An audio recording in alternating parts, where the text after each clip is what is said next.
नमस्कार श्रोताबंधु मु श्रीमती सस्मिता दास ढेंकानालू मुझे नहीं आसी गोटे कविताटी को रचना कर कवि सौरभ कैलाश चंद्र बेहेरा। कविताटी शुणी सारी निजस्व मतामतटे निश्चित रखिए। तेबे चलतु कविताटी को शुणी नेबा। कविताटीर शीर्षक रही आह्वान गणतंत्रर।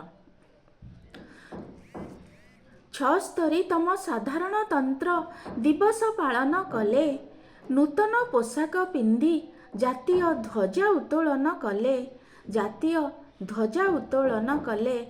1950 साले आमरी प्रिय भारतर पूर्ण स्वाधीनता पाइथिले।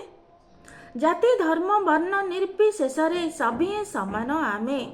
देश को विकास पथरे नेबारे हेला करिबानी कामे। समर्पण करी देश प्रेमे दारिद्र्य कुशिक्षा दूर करी देई रहिबा शांति आरामे। देशर सुयोग्य संतान गणक त्याग आउ बलिदान मने पकाइबा पाथेय करिबा तांकरी महत दान। जीवन रे थिबा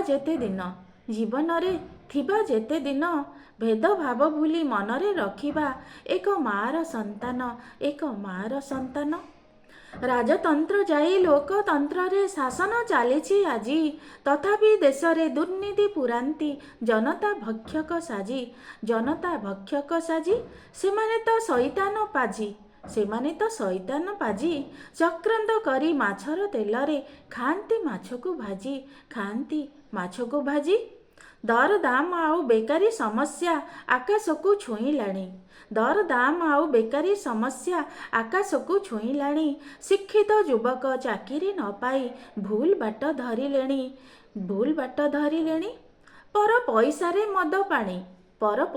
मद पानी पी देई केते मंद कार्य लिप्त होई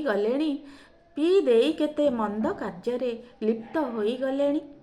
चाषी आत्महत्या गण दुष्कर्म सन्त्रासवादी लीला देखी मने हुए सते कि आमर शासन हेला हुगुला। प्रतिरक्षा हेला काम चला। दुर्दांत गुंडा निरीह लोकंकु मारी दिए दिन बेला। पड़ोसी शत्रु पाकिस्तान सबू नीति उल्लंघन करी तालीम प्राप्त उग्रपंथी को दिए आम देशे भरी। से तो हत्या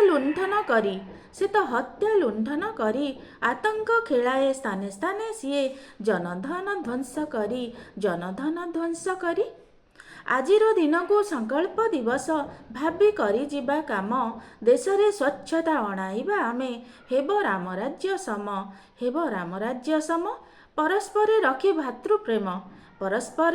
भातृप्रेम एकता सूत्रे बंधन करी गढ़िबा अमर धाम।